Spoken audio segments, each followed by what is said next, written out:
Okay, I'm going to teach you guys how to do a site change on the TSlim insulin pump. So I am first going to get my syringe, put it together, and I'm going to be using about 150 units for the next 3 days. I'm going to do 140. So you can see I pull it down to just above the 1.5, which I don't know if you can see. And then I get my insulin vial. This is not the way you do it in a competency, but I pull it up, draw up my insulin.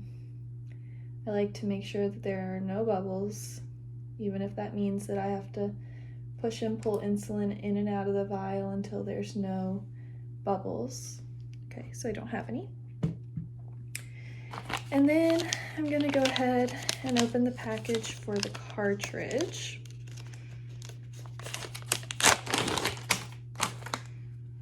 And so what I do is there's a little hole in the top and you stick the needle in there, and there's like a little plastic bag in there, and you're gonna pull up, get the air out, and then you'll push your insulin in.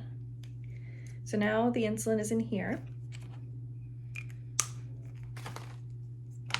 So now I'm gonna go to my pump and I'm gonna go on here, go to options, and I'm gonna click load.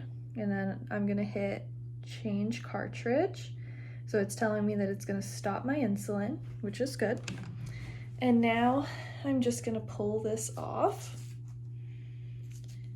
And it's been on for 3 days, so it's not as sticky anymore, but it still kind of hurts. Okay, so it's off.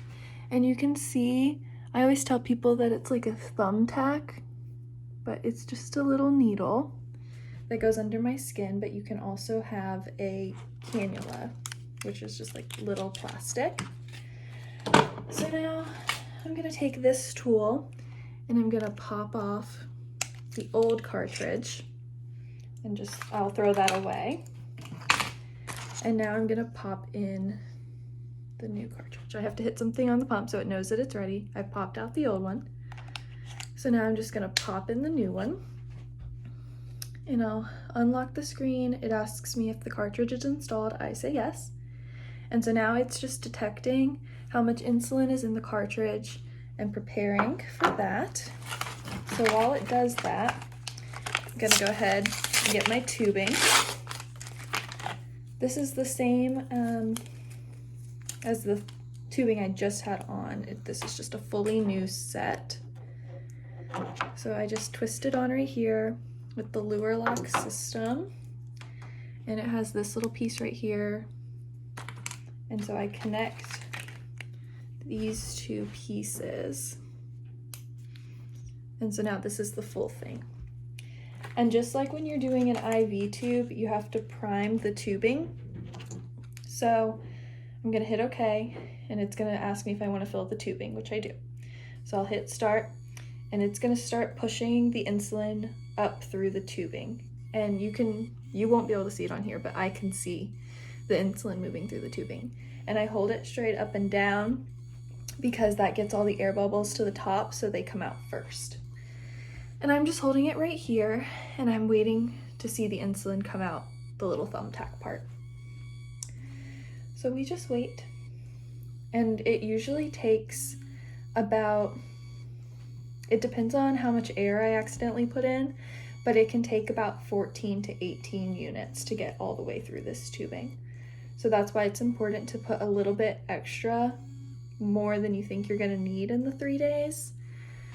So right now I'm at 8 units through the tubing, and it's about right here.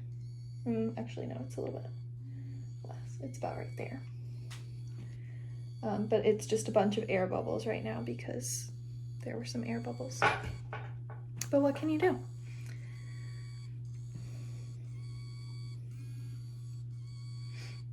And I just wait for the drops to come out. You have to wait for 3 drops to come out, and that's how you know that you have filled it enough.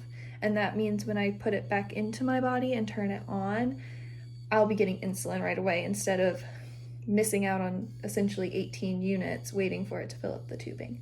All right, so you can kind of see the first, I don't know if you can see, the first drop is right there. And it's a lot of bubbles, which is fine. And you just wait for that first drop to fall, and you try to stay really still.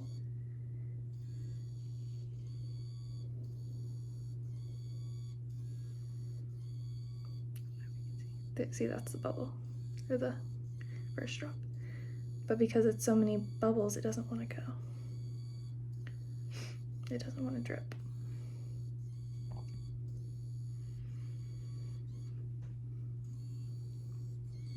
We're already at 22, and I don't know why this one bubble hasn't fallen yet. So I just hit it off. And now you're filling another bubble, which is more insulin and less bubbles this time. I guess I did a bad job of getting the air out. But what can you do? It happens.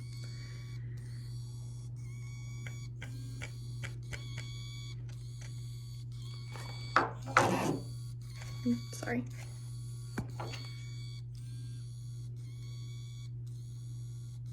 There we go. This one is hardly any bubbles, which is good. That's what you want.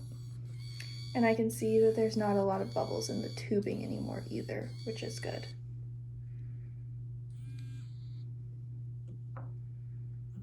Okay. We've made it.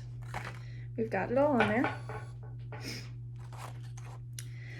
So now what I'm gonna do is I'm gonna pick my new spot. I was just right here, so I don't want to go there, but you have to keep your pump on the same side as your Dexcom so that they can talk to each other. So I need to find another spot around this area, and I don't use my stomach because it hurts. So I'm gonna go, you want to pick a spot where it has enough fat that makes it not hurt when you put it in. So I'm gonna go right here. So I clean it with alcohol.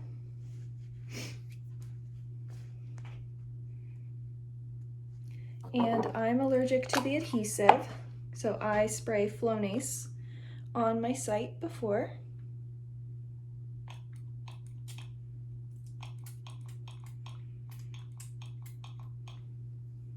And that helps me not get itchy, because I will get a rash. And then I use this product called Skin Tack because I have trouble sometimes keeping it on for the 3 days. It likes to peel up. So this helps it get really sticky and stay on. So I'm just gonna put that over the site that I cleaned and put the Flonase on. And now I'll go ahead and stick myself. So you just peel off the little tape and the needle guard. And then you just go where you prepped.